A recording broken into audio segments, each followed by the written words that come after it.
스트로가츠키의 형제들 소설을 얘기를 하려고 하는데요. 우선 이제 그 이번 학기의 목표는 이 주제와 관련하여 그 노변의 피크닉 때문에 이제 읽는 건데, 이 작품을 아주 뭐 꼼꼼하게 읽겠다 이런 거보다는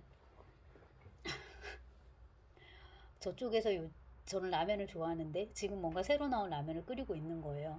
너무 맛있을 것 같고 냄새도 좋은 거예요. 그래서 지나가다가 이렇게 한번 이렇게 힐끔 보는 거죠. 그리고 이제 할 수 있으면 한 젓가락 얻어 먹어 보자. 혹시 계란도 들어가 있으면 계란도 좀, 콩나물도 있는지 보고, 약간 그런 마음입니다. 그래서 꼼꼼하게 막 이렇게 읽기보다는 지금 국내 번역되어 있는 거를 최대한 많이 훑어보는 거를 지금 목표로, 왜냐하면 이제 한 주 정도 수업에 이렇게 하고 있고, 그 다음에 이번 학기에 처음 다루기 때문에 그거를 목표로 합니다. 네. 그러나 저러나 우선 이제 작가가 누군지를 알아야 되기 때문에 제가 급하게 지금 뭐 다른 자료를 뭐 찾아보고 막 그것도 읽고 정리하고 할 시간까지는 없고요. 위키피디아에서 요거 이제 뽑은 겁니다. 어, 오 끄니게 안타 스칼란디사, 그러니까 이제 그 안트 스칼란디스라는 사람이 책을 쓴 것 같거든요. 그 책 제목이 브라치아 스트로가츠키예요. 그러니까 스트로가츠키 형제인 거예요. 그래서 이제 이 책을 이렇게 요약을 한 것 같은데, 이제 정식으로 이제 공부를 할 거면은 당연히 이제 이 책을 찾아봐야겠지만, 지금은 이제 어, 가성비 높은 쪽으로 일단 한번 뭔지 누군지 한번 봅니다. 그래서 이러저러한 이제 그 필명들을 많이 사용을 했고, 이 사람들의 이제 그 정의는 작가 판타스트이, 그러니까 러시아어로 피사즐리 판타스트이, 그러니까 판타지 작가, 그 다음에 스제나리스트, 시나리오 작업을 많이 했습니다. 시나리오 작가이기도 하고요. 그 다음에 이들이 주로 쓴 장르가, 이게 재미가 있는데, SF라고 하면 이제 사이언스 픽션, 요즘은 과학 픽션, 과학 소설 이렇게 이제 번역을 하고, 옛날에는 공상과학 소설 이렇게 번역을 이제 했었고요. 그래서 조지 오웰의 1984도 초창기에 50년대인가 60년대인가 이렇게 번역된 거 보면 그 영국 작가 조지 오웰의 공상과학 소설 이렇게 번역을 했단 말이에요, 옛날에는. 근데 이제 지금은 그냥 SF로 그대로 옮기는데, 러시아는 나우치나야 판타스티카라는 개념을 써요. 그러니까는 과학 환상이에요. 그리고 이제 얘네들은 이 SF도 넓은 맥락에서는, 그러니까 SF라는 말에는, 사이언스 픽션이라는 말에는 이건 넓은 맥락에서 픽션이다 있고, 이제 그 근거를 사이언스에서 가져온다 이게 있잖아요. 러시아 문학은 나우치나야 판타스티카에서 이거는 기본적으로 판타스티카, 판타지다. 근데 그 근거를 나우치나야, 나우카, 과학에서 혹은 학문에서 가져온다, 이제 이 말인 거예요. 그래서 이제 그 요거에 좀 천착해가지고 집중적으로 조금 쓴 논문도 있었고, 즉 그러니까 제가 이해한 핵심은, 러시아에서 과학 소설이라는 거, 이 나우치나 판타스티카 과학 소설이라는 거는 넓은 맥락에서의 환상 문학의 한 부분이다. 그러면 우리가 뿌시킨 읽었잖아요. 예를 들자면 뿌시킨부터 시작해서 쭉 짚어볼 수 있는 거예요. 이런 환상이 있고 저런 환상이 있는데, 예를 들자면 동화적인 환상, 민담적인 환상이 있고, 이런 환상이 있고, 심리적인 환상이 있고, 나우치나야 판타스티카 과학적인 환상이 있다. 이런 식으로 이제 분류해 볼 수 있다는 거죠. 자, 그 다음에 이제 스트로가츠키 형제는, 형이 아르까지, 이 사람은 25년생이에요. 죽기는 91년에 죽었고요. 모스크바에서 죽었고 66년에 이제 죽었고요. 보리스 동생은 33년에 태어나서 2012년에 이제 죽은 걸로 돼 있는데, 형제인데 나이 차이가 거의 10살 가까이 나고, 그다음에 이제 형은 요즘 개념으로 좀 단명이죠. 66년. 그다음에 이제 동생 같은 경우에는 그래도 좀 살았습니다. 79년 이렇게 살았는데, 둘이가 이제 공동 작업을 했는데요. 이 중에서 동생인가는 그 어디 과학연구소에서 일을 했어요. 그래서 이제 본인이 과학적인 지식이 많았고, 그쪽으로 이제 고증을 해줄 수 있는 이제 그런 시기였고, 그 정도의 지식이 됐고요. 그 다음에 이제 형 같은 경우에는 전쟁에도 참전했지만 영어를 잘했고, 그 다음에 일본어 를 학교에서 배운 거예요, 군사학교에서. 그래가지고 일본어를 되게 수준급으로, 영어를 잘하는 거는 뭐 당연하게 여겨지는데 일본어를 수준급으로 되게 잘해가지고 번역도 하고 이랬다고 하더라고요. 그거 이제 참고하시고요. 나중에 한 번 더 얘기하겠습니다. 자, 그 다음에 이제 이 사람들이 환상소설을 쓰기 시작한 거는 전쟁 전부터이다. 근데 이때 전쟁은 2차 세계대전을 말하는데, 레닌그라츠카야 블록가드, 그러니까 블록가다, 레닌그라드 공방전, 그 당시엔 스탈린그라드 공방전이라고 불렀는데 완전 도시를 봉쇄를 했잖아요. 그때 이미 이제 써놓은 게 있었었나 봐요. 근데 그 레닌그라드, 그러니까 스탈린그라드 봉쇄 때 이제 일부 불탄 걸로 소실된 걸로 이렇게 이야기가 되고 그 다음에 이제 형제들은 여기를 탈출했다. 근데 거기서 아버지가 죽었던가 이래요. 그래서 이제 그런 비극적인 사건들이 어떤 시대 정신으로서 이 형제들의 어떤 그 소설의 분위기에 영향을 당연히 미쳤을 것으로 짐작이 되고 네, 그 다음에 이제 사라진 분실된 원고들은 이러이러한 것이다라고 이제 좀 짚어주고 있고요. 그 다음에 이제 공식적인 등단작은 1958년 1월에 잡지에 이제 나오게 저기 1월에 잡지에 발표가 되는데 째크니까 말라주지 청년의 기술 청년 네, 이게 지금 제가 워낙에 모르는 분야여가지고 번역도 쉽지가 않습니다. 여기에 이제 발표한 판타스티치스키 나우치노 판타스티치스키 라스카스에서 여기 쓴 걸로는 단편이라 돼 있는데 제가 텍스트를 보지 못했기 때문에 러시아 사람들이 라스카스 단편이라고 할 때는 사실 되게 긴 경우도 있거든요. 근데 어쨌거나 이즈근의 바깥에서부터 이런 제목의 이제 작품으로 등단을 하게 됩니다. 그러고 이제 1959년 형의 입장에서 30대 초중반일 테니까 동생 나이는 알아서 8살 깎아갖고 이제 저기 뭐야 생각하시고요.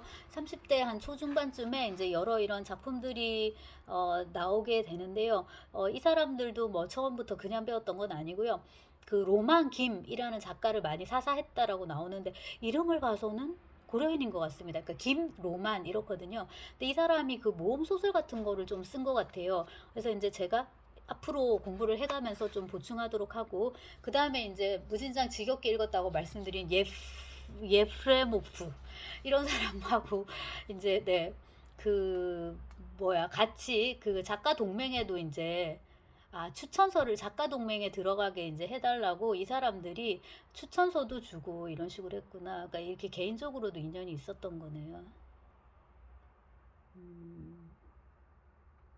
여기 말씀드린 로만 김이랑 그 다음에 이제 예프레모프랑 그 다음에 뭐 안드레프 이런 사람들이 있는데 그러니까 이게 그 사유스 피사칠리의 SSSR을 일종의 작가 동맹 우리로 치면 뭐 문화예술위원회나 작가협회 이런 것들인데 이게 이제 그냥 유명무실 내지는 조금 크게 강압적이지 않은 그런 기관이 아니었기 때문에 소련에서는 그래서 항상 이렇게 창작 활동을 하면서 이런 집단에 들어가네 만에 혹은 여기서 뭐야 제명되네 만에 이런 게 되게 중요한 거였거든요. 그래서 잘못되면 그냥 바로 축청될 수도 있고 이제 이런 거여가지고 그런 시대를 살았다 정도로 이제 염두에 두시고 어쨌거나 이 형제들이 수년에 걸쳐서 쓴 작품들이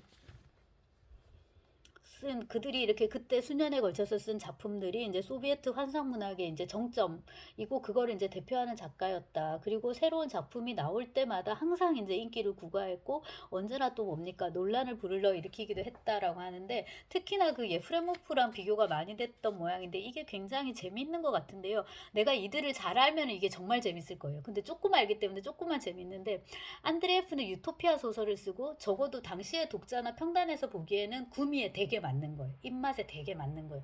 뭔가 건설적이고 낙관적이고 그에 반해서 스트로가츠키 형제들은 그게 없는 거예요. 그래가지고 이제 좀 이제 이렇게 되는 거죠. 달리 말하면 유토피아 소설이 아니라 얘네들은 그건 거지. 그 디스토피아 소설 아마 읽겁니다. 지금 제가 다 안 읽어봤기 때문에 자신 있게 말씀을 못 드리는데 어떤 비평가들은 이렇게 비교하곤 했다. 예프레모프의 세계는 어떤 희곡을 위한 아주 우아한 무대장치 그런 게 곁들여진 거라고 그렇게 이제 근데 이제 이 희곡은 절대로 뭐야 공연되기 수 없는 이제 그런 식의 우아한 무대장치를 갖춘 희곡인 거고 예프레모프 소설은 반면에 이제 스트로가츠키의 소설은 너무나도 실제 세계 살아있는 세계를 보여준다라고 했답니다. 어떤 게 더 재밌겠어요? 딱 들어봐도 이거는 스트로가츠키가 네, 더 재밌겠다라는 생각이 들고 지금 이제 중요한 거는 이 작가들이 더 많이 읽히고 있기 때문에 이미 뭐 게임은 끝났다고 봐야죠. 그 다음에 이제 이 작가 둘이가 그 당시에 소련 사회에서 죽지 않았다는 거, 살아서 계속 작품 활동을 했다라는 것이 이미 이들은 당국의 비위를 거슬리지 않았다. 이때 당국은 누구냐라는 것도 되게 참 정의하기 힘든데 그들도 사실 다 작가거든요. 작가 동맹에 속해 있는 작가. 그러니까 작가가 권력을 갖고 또 작가가 작가를 억압하는 거예요. 그 다음에 이제 여기에 가끔씩 양념처럼 근데 아주 독한 양념처럼 개입되는 게 스탈린의 변덕이에요. 미스터리한 변덕. 죽여 살려 죽여 뭐 이런 거거든요. 근데 스트로가츠키 형제들은 어쨌거나 이 SR에 부합하는 작품을 썼던 거예요. 그러니까 이제 이렇게 살아남은 거지. 그러니까 아주 주로 인텔리겐tsi아들이 나오고, 그러니까 지식인들이 나오고 뭐 등등등 함에도 불구하고 어쨌거나 거기서 아주 많이 이탈하지는 않았다는 거죠. 적어도 이제 초창기에는 그렇게 볼 수 있고요. 근데 이제 후반부로 갈수록 약간 이제 불온한 테마들이라고 할까? 트레보슈의 노트기, 그러니까 불안한 노트기 음조들인데 아마 불온한 테마들 그런 걸 말하는 것 같아요. 예를 들자면은 학자의 실험에 의해서 발생한 먼 행성의 카타스트로파, 그러니까 파국, 참극 이런 거가 이제 전면에 나오고, 일단 뭐가 이거는 안 좋은 거야. 학자들이 잘못했다는 것도 안 좋은 거고, 뭔가 파국이 있었다는 것도 안 좋은 거고. 그 다음에 이제 인물들은 곧잘 이런 상황에 처하게 된다. 선택을 해야 돼요. 그 인간의 도덕적인 선택을 이제 다루는 그런 것들인데, 나쁜 것과 아주 나쁜 것, 그러니까 최악과 차악 사이에서 선택을 해야 되는 이런 실존적인 정황에 이제 속하게 되는 그런 작품들을 쓰게 된다는 거. 그래서 그 아까 말한 예프레모프가 철저하게 유토피아 소설에 가깝다면 이제 이들은 상대적으로 이제 반유토피아 소설, 예, 소비에트 버전의 안티 유토피아 버전의 이제 이런 소설을, 소비에트 버전의 안티 유토피아 이런 거, 혹은 유토피아 속의 안티 유토피아, 그러니까 유토피아 속의 요즘 용어로는 디스토피아, 이거를 이제 선보이는 쪽에 가깝고, 그리고 이제 이런 작품들이 언급이 됩니다. 어떤 작품이냐면요, 여러분 작품에 관해서는 여기 예를 들자면 신이 되는 것은 어렵다, 이게 1964년 작품인데 현대문학에서 번역되어 있습니다. 요건 지금 죽은 등산가의 호텔이고 가장 최근에 나온 건데, 여기 현대문학 여기 판본 보면 여기에 최근 이 작가들의 뭐야 작품 목록이 나와 있는데, 지금 말씀드린 신이 되기 어렵다. 그 다음에 번역은 안 됐지만 제가 논문 하나를 읽었는데요. 월요일은 토요일에 시작된다. 제목 되게 의미심장하지. 그러니까 월요일이 토요일에 시작되니까 주말이 없는 거예요. 네, 그렇고요. 그 다음에 이제 이거 죽은 등산가의 호텔, 요게 1970년, 그러니까 이것도 아주 후기작은 아니죠. 그 다음에 이제 노변의 피크닉, 이게 1972년. 그 다음에 세상 종말까지, 끝날 때까지 아직 10억 년, 요게 76년.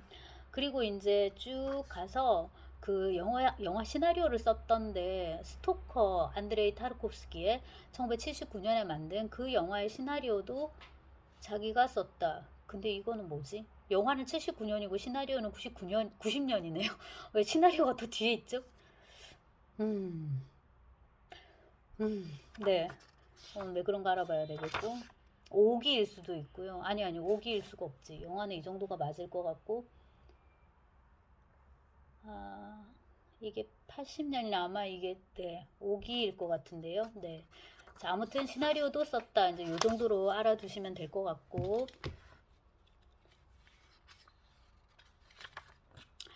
그 다음에 이제 아까 그 월요일은 토요일이 시작된다. 그게 65년 작품인데, 이게 동화적인 느낌 그런 거. 그 다음에 이제 이 스트루가츠키 형제의 소설에는 항상 유머와 옵티미즘, 뭐야 이게 낙관주의 이런 것들이 이제 녹아 있는데, 이 작품도 그렇다. 그리고 이제 러시아 문학 특유의 그 풍자.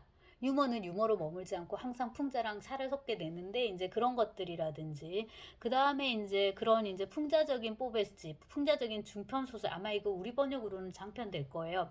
그런 풍자 소설로 화성인들의 2차 침공 이런 게 있네요. 자비스키 스드라본 물슬야시, 뭐 직역을 하면 멀쩡하게 상식적으로 생각하는 사람의 수기, 화성인들의 제2차 침공 이런 게 있네요. 그러니까 이거는 이제 우주 그런 이제 그런 이야기 아닐까 싶기도 하고, 과연 인류가 외계 생물을 만날 준비가 되어 있는가 이런 거에 대한 이제 작가들 나름의 어떤 생각. 근데 그게 여기도 약간 암시가 돼요. 죽은 등산가들의 호텔에도. 그러니까 이런 것들도 조금 생각을 했었고요. 그 다음에 아비타임의 오스트로프, 이거는 사람이 사는 섬이니까 무인도 말고 유인도예요. 이런 거 말리시, 꼬마, 빠렌 이스, 프레이스 등의, 이거는 지옥에서 온 청년, 소년. 그 다음에 이제 그 노변의 피크닉 뭐 이런 것을 쓰고요.